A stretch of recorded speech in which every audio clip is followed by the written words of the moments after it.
Oke, selamat datang di review aja. Kali ini kita akan bahas jembatan-jembatan besi di Kota Semarang. Untuk yang pertama, ini adalah jembatan besi Sampangan. Jadi jembatan ini ada di Jalan Dewi Sartika, Kecamatan Gunung Pati ya. Jadi sudah masuk ke Kecamatan Gunung Pati, Kota Semarang. Untuk lalu lintasnya cukup padat ya, karena di sini kita lihat pertigaan ini cukup kecil ya, jadi tidak terlalu lebar untuk kendaraan-kendaraan. Dan di sebelahnya ada sebuah bukit ya, sebuah bukit kecil cukup rimbun di sini. Namun saya belum eksplor ke dalam bukit ini ya. Jadi ini ada di sebelah pertigaan tersebut. Kemudian kita mulai melandai turun ya. Jadi kita mulai melandai turun. Anda bisa perhatikan lalu lintas di sini lebih banyak mengarah ke arah Gunung Pati ya. Jadi kita ini melandai turun. Kita lihat di sini memang lebih banyak daripada jembatan di sebelahnya. Lebih banyak di jembatan besi ini yang mengarah ke Gunung Pati ya. Jadi kita coba lihat POV sebaliknya ya, dari arah Gajah Mungkur ya. Nah ini kan arah ke Gunung Pati seperti ini kalau kita lihat POV-nya ya. Jadi ini kalau lurus terus itu kita akan sampai ke daerah Gunung Pati, dan di sana ada universitas terkenal ya, UNES ya. Di sana jadi jalannya cukup ramai ke arah Gunung Pati ya. Kemudian kita coba POV dari atas ya, supaya bisa melihat kedua jembatan ini. Jadi awal mulanya sejarahnya itu hanya satu jembatan, yaitu jembatan besi tersebut. Kemudian Pemkot membangun jembatan baru di sebelah jembatan besi tersebut ya. Untuk kondisi sungainya sekarang sedang dangkal ya, mungkin memasuki bulan-bulan kemarau ya. Jadi seperti inilah penampakan keseluruhan kedua jembatan di jembatan besi Sampangan. Oke, kita next ya, lanjut ke jembatan kedua, yaitu jembatan besi KAI yang terletak di Jalan Madukoro Raya, Kecamatan Semarang Tengah. Bisa dikatakan ini adalah jembatan besi kembar ya, karena peruntukannya memang untuk dua jalur kereta api. Dan ini memang jembatan ini sudah lama sekali ya, sudah lama sekali seperti ini ya. Tapi keadaan jembatan ini sangat luar biasa. Sempat ada beberapa sedikit modifikasi pada jembatan ini, yaitu di salah satu sisinya ada untuk pejalan kaki juga yang bisa lewat melalui sisi jembatan ini ya. Hanya pejalan kaki ya, tidak bisa untuk motor ya, hanya untuk pejalan kaki. Kemudian untuk debit airnya pada musim kemarau sekarang ya seperti ini ya debitnya ya. Namun untuk jam-jam pagi memang banyak sekali kereta api yang melintas di sini. Jadi bermacam-macam, ada yang kereta api barang ya, kemudian ada lagi yang kereta reguler, ada lagi yang kereta, banyak lah intinya. Di pagi hari itu selisih 20 menit, selisih 30 menit itu pasti kereta akan melintas ya. Saat saya mengambil footage di sini memang beberapa kali kereta api dari dua jalur ini padat ya. Dari kedua jalur ini saling melintas ya, hanya selang beberapa menit ya. Yang pasti ketika pagi hari saya sarankan para pengendara lebih berhati-hati ya ketika ingin melintasi jalur kereta api ini, karena memang sangat sering lewat selisih beberapa menit antara macam-macam sih, ada kereta penumpang, ada kereta barang. Jadi saya sarankan sangat hati-hati sekali ya. Dan ini saya coba telusuri ya lebih dekat, kita telusuri lebih dekat, mendekat ke jalurnya, salah satu jalurnya ya. Jadi untuk dinas perkereta apian memang sangat luar biasa ya. Mereka merawat dengan baik jembatan ini ya, karena untuk faktor keselamatan ya. Jadi jembatan ini harus selalu dalam keadaan prima, semua dicek ya, masih bagus semua, besi-besinya masih bagus ya. Oke, next kita lanjut ya. Dan yang ketiga adalah jembatan Kudu, atau lebih tepatnya jembatan Kali Babon Kudu, yang berada di daerah Kauman Kudu atau Penggaron Lor atau Sembung Harjo ya, lebih tepatnya Kecamatan Genuk, Kota Semarang. Jadi seperti ini lokasinya, kampung-kampung cukup padat ya di sini ya. Lalu di samping jembatan juga terdapat 2 buah pipa besar. Kemungkinan besar ini adalah saluran air milik PDAM ya. Dilindungi dengan pelindung besi juga ya. Lebih tepatnya kita bisa lihat di antara kedua jembatan ini ya. Seperti ini, ada jaraknya ya, dari pipa ke jembatan ada jaraknya. Lalu kemudian kita lihat dari POV atas ya, kita masuk ke dalam jembatannya. Di sini memang jembatannya nggak terlalu panjang ya, kira-kira sekitar 15 meter ya, saya nggak tahu pastinya, tapi jembatan ini dilalui oleh bis, oleh truk juga ya, jadi kendaraan berat juga melalui jalur ini, benar-benar kokoh ini ya jembatannya ya. Kemudian kita bisa lihat dari atas lah ya, kita bisa lihat POV dari atas juga. Lebih ke atas lagi, ini adalah penampakan kedua posisi saluran air dan jembatan besinya.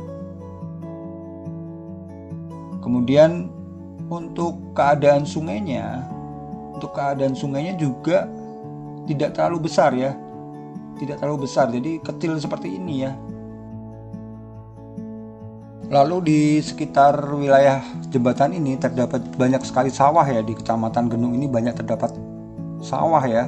Ketika saya melintas menuju ke arah jembatan, banyaklah kanan kiri itu sawah ya.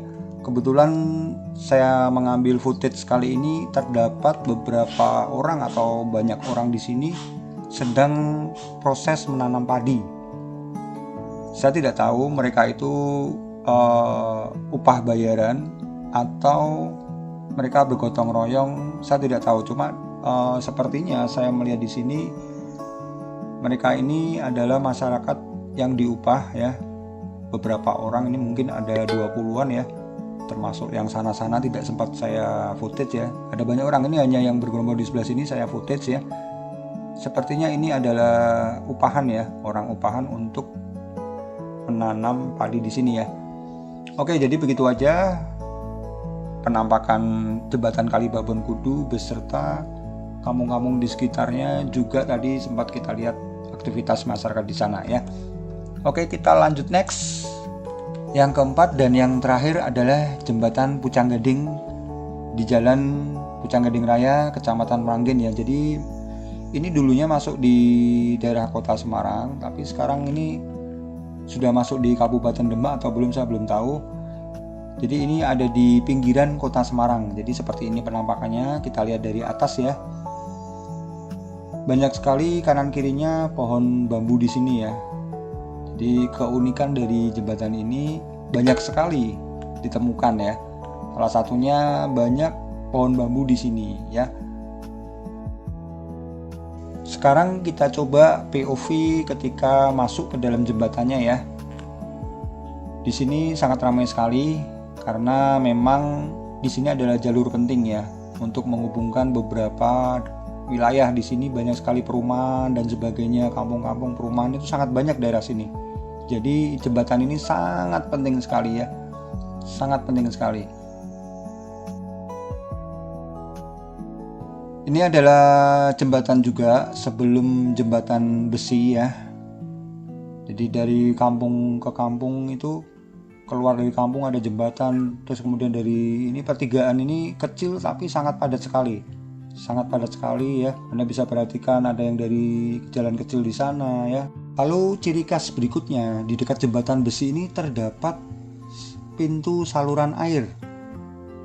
Dan ini adalah peninggalan zaman Belanda, guys. Ini penampakan dari belakang ya, di sana terlihat lalu lintasnya, dan di sini pintu airnya banyak sekali, guys. Banyak sekali pintu air, tapi yang di sini, yang ini itu pintu airnya tertutup semua. Ada 3 di sini, ini tertutup semua. Jadi di balik sana itu airnya tidak mengalir karena di sebelah sini ditutup. Dan yang dibuka itu adalah hanya di sebelah sini. Ini juga ada 3 pintu ya, 3 pintu air ini juga dibuka. Semuanya dibuka ya. Dan mengalir di bawah jembatan sebelum jembatan besi. Jadi memang banyak sebelum jembatan besi ini ada beberapa jembatan kecil-kecil seperti ini, dan kemudian ke arah sana itu baru jembatan besinya. Oke, jadi kita mau kulik ini guys. Peninggalan Belanda ini kita mau kulik nih. Pintu air ini benar-benar bersejarah ya bagi warga Kota Semarang, karena di sini masih dipelihara ya, masih di maintenance supaya masih berfungsi dengan baik gitu loh. Jadi kita lihat ini, kita naik ke atas ya, kemana jalur air ini ya. Kalau kita perhatikan, selain di sini, di sebelah kiri itu juga ada aliran sungai kecil juga. Dan di depan sana itu baru kita bisa tahu ada sebuah bendungan kecil guys. Bendungan sekecil ini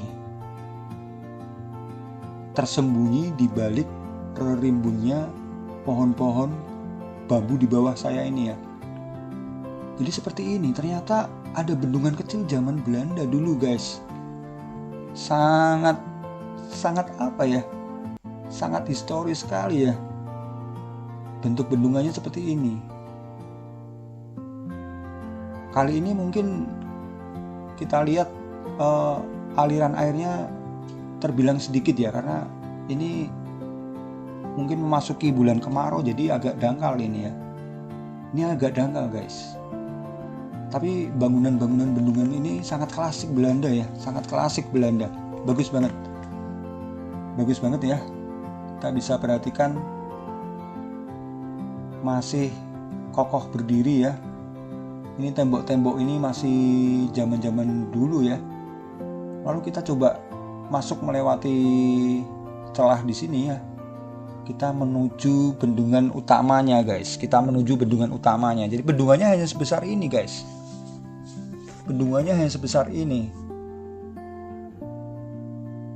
Banyak sekali di depan sana, ada juga sungai yang mengalir ke arah bendungan ini. Kemudian ini seperti perempatan ya guys. Oke, kita lurus ke depan, namun kali ini kita POV dari atas ya guys. Kita POV dari atas, kita lihat di sini ternyata di sebelah kiri ada deretan perumahan ya. Ada deretan perumahan. Sangat rapi ya di sini ya. Saya tidak tahu nama perumahannya apa ya guys ya. Kemudian kita lanjutkan. Di sini juga bagian depan lagi itu ada perumahan juga mungkin ya. Perumahan bercampur dengan kampung-kampung di sebelahnya guys. Intinya di dekat aliran-aliran sungai ini memang banyak terdapat perumahan-perumahan guys. Jadi aliran sungainya berlanjut sampai ke sana ya guys ya, sangat panjang ya, menuju ke perumahan-perumahan yang lainnya guys. Jadi seperti ini ya penampakan perumahan-perumahan di sini ya guys. Lalu kita kembali ke bagian bendungan dengan pintu air berjumlah 6 ya guys ya. Jadi di atasnya ini ada jalan ya untuk masyarakat melalui jembatan ini ya guys ya. Oke, kita coba POV ya guys ya. Kita coba untuk masuk ke dalam jembatan penghubung ini ya guys ya, yang di atas pintu saluran air ini ya. Jadi masyarakat di sini sangat sering ya guys ya, sangat sering melewati jalan ini guys. Jalan di atas pintu air ini guys. Jadi sangat sering sekali guys. Karena ini menghubungkan kedua kampung ya. Dari kampung seberang ya. Jadi memang banyak sekali guys yang melintas di sini ya. Oke, untuk di dekat jalan ini terdapat juga kantor jaga Bendung Pucang Gading ya guys ya. Jadi seperti ini ya kantornya ya. Jadi para petugas ini selain mengawasi keadaan bendungan ya, mereka setiap hari selalu mengontrol pintu air guys. Jadi pekerjaan mereka selalu mengontrol kondisi air di sini ya, arus sungai di sini seperti apa, kondisi airnya tingginya seberapa. Banyak sekali kontrol yang dilakukan para petugas di sini ya guys ya. Setiap hari guys mereka mengatur arus masuk air melalui pintu-pintu air guys.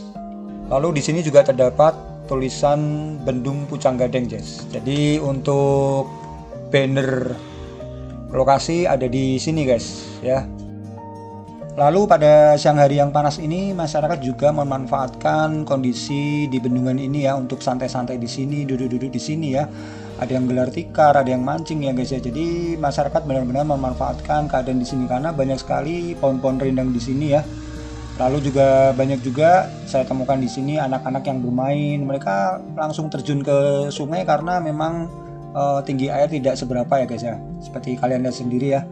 Mereka sangat riang sekali ya memanfaatkan kegiatan sepulang sekolah ini guys ya. Jadi mereka mampir ke sini sepulang sekolah dan bersenang-senang bersama teman-teman mereka ya. Di sisi bendungan yang lain ya ada juga warung-warung tersedia di sini, semacam kafe-kafe kecil ya di bawah pohon beringin ini ya. Sangat sejuk sekali di sini, sangat nyaman sekali di sini. Angin juga sangat menyejukkan juga ya, sepoi-sepoi menyejukkan ya. Jadi banyak masyarakat memanfaatkan bendungan ini untuk rekreasi juga ya, ya. Kemudian ini kita POV dari atas ya untuk pintu air yang tadi ya. Oke, kita lanjut POV dari atas bangunan 6 pintu air tadi guys, yang di atasnya ada jalan ya, yang banyak dilalui oleh motor-motor ya. Kita lihat di baliknya ini ada semacam semacam pulau kecil ya guys ya, semacam pulau kecil, tapi ini bukan pulau yang bagaimana ya. Tapi ini adalah dasar sungai sebenarnya guys. Ini ada dasar sungai guys. Jadi karena airnya surut atau debit airnya berkurang, maka permukaan dasar ini jadi muncul, jadi kelihatan guys. Jadi kelihatan dia.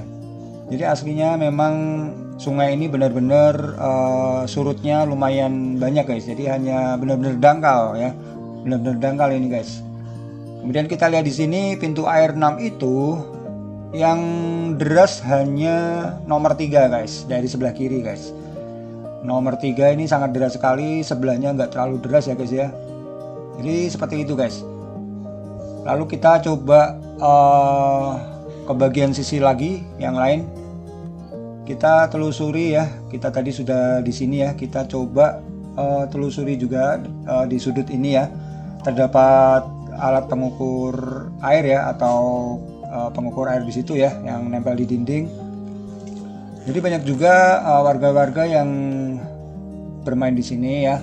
Ada yang melintas di sini, tapi hanya pejalan kaki guys. Jarang sekali motor-motor ya, karena ada gerbang yang ditutup di sebelah kanan itu, ada gerbang itu ditutup ya guys ya. Kemudian sungai itu sangat lancar sekali guys, sangat lancar sekali alirannya. Kalau untuk bagian di sini 3 pintu ini benar-benar total ditutup guys.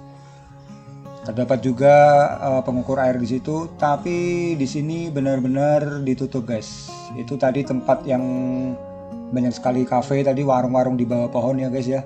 Ini bagian luarnya ya, bagian sisi bendungannya seperti ini guys. Sebenarnya ini bagus ini ya, untuk prewedding mungkin juga bagus ini di sini guys. Sangat klasik sekali ya bangunannya ya.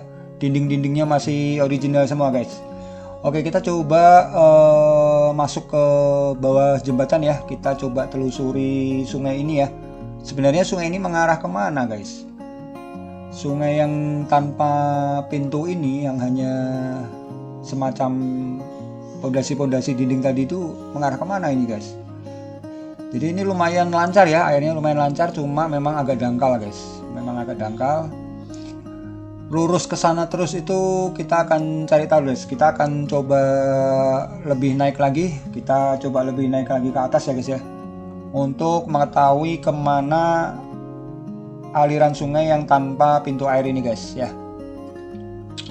Oke, kita sudah cukup tinggi ya guys ya. Kita sudah cukup tinggi. Di sini juga banyak tanaman-tanaman bambu ya.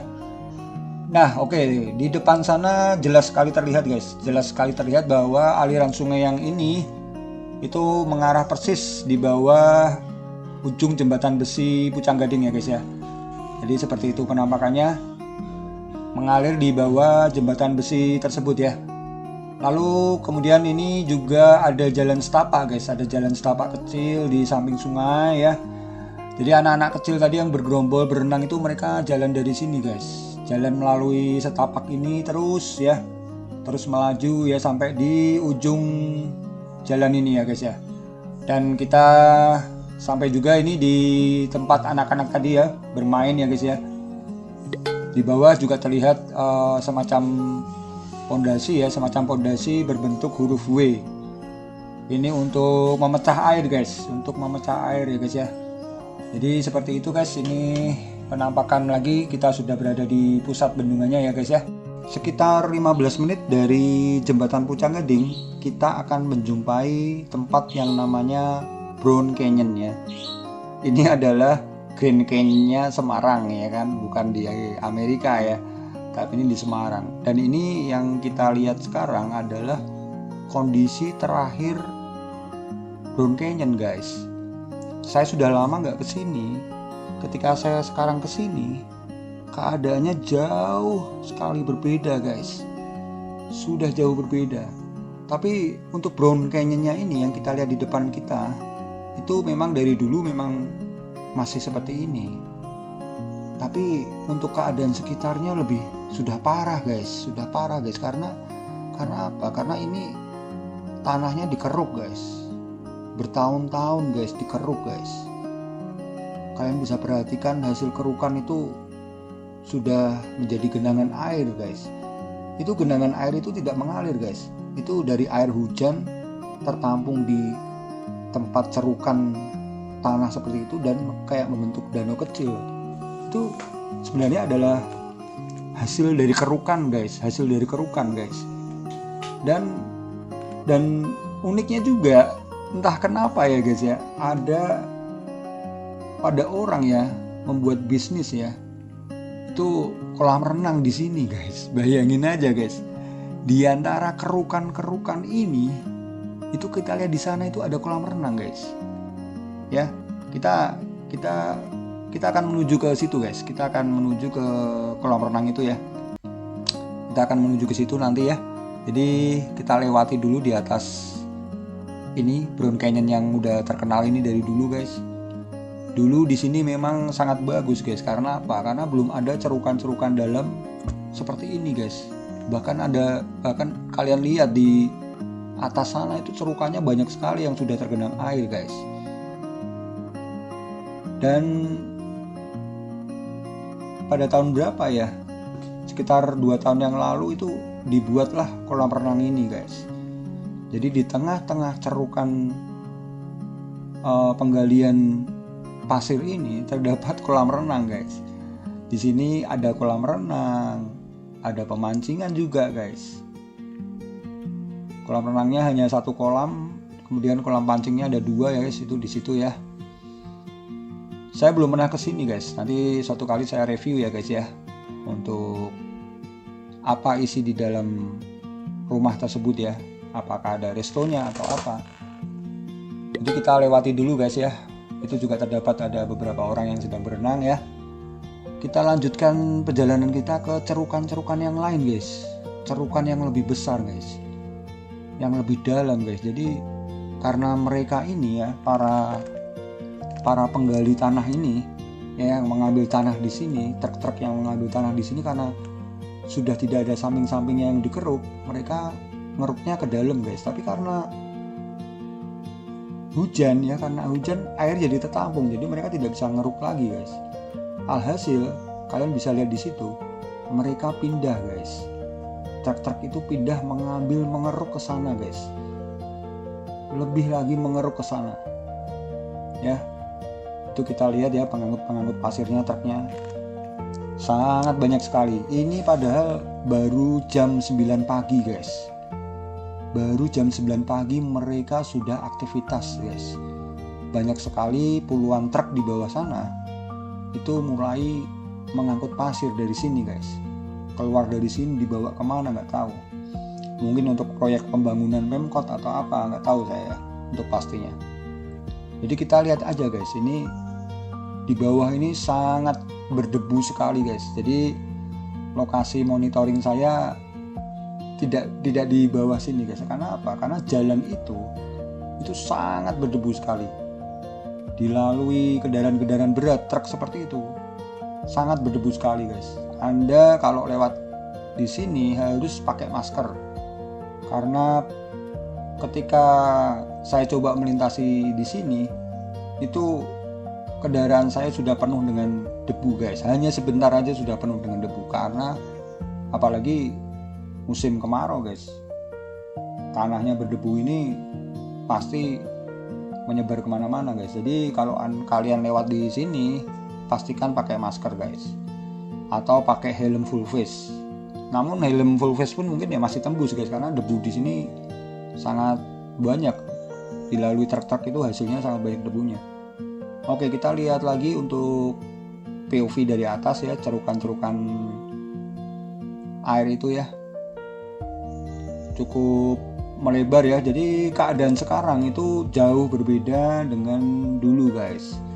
Dulu di sini pemandangannya sangat indah guys, karena banyak sekali semacam sisa-sisa kerukan itu membentuk kayak semacam Grand Canyon guys, seperti di situ guys.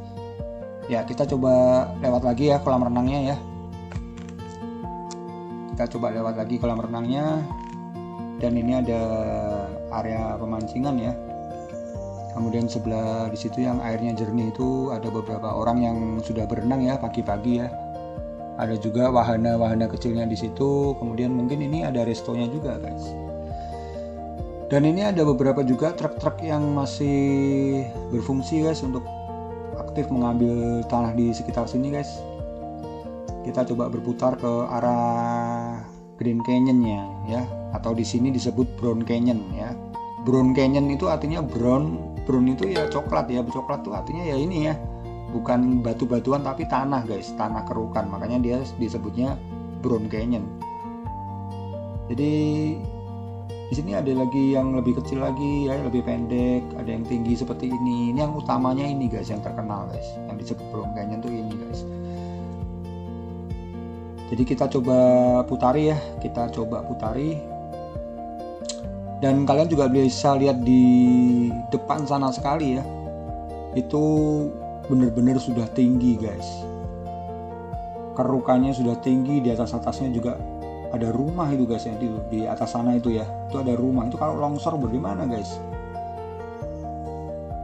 Gila guys, setinggi itu guys, selama berpuluh-puluh tahun ini guys. Jadi kalau yang di bawah sini sih tidak ada perumahan, tapi tadi yang tebingnya tinggi-tinggi itu atasnya ada perumahan. Bahaya longsor nggak guys? Nggak tahu saya guys. Dan ini ada juga Brown Canyon kecil ya. Selain Brown Canyon utama, ada Brown Canyon kecil. Dia juga termasuk sisa-sisa dari pengerukan. Terus dia dari pengeruk itu disisakan seperti itu.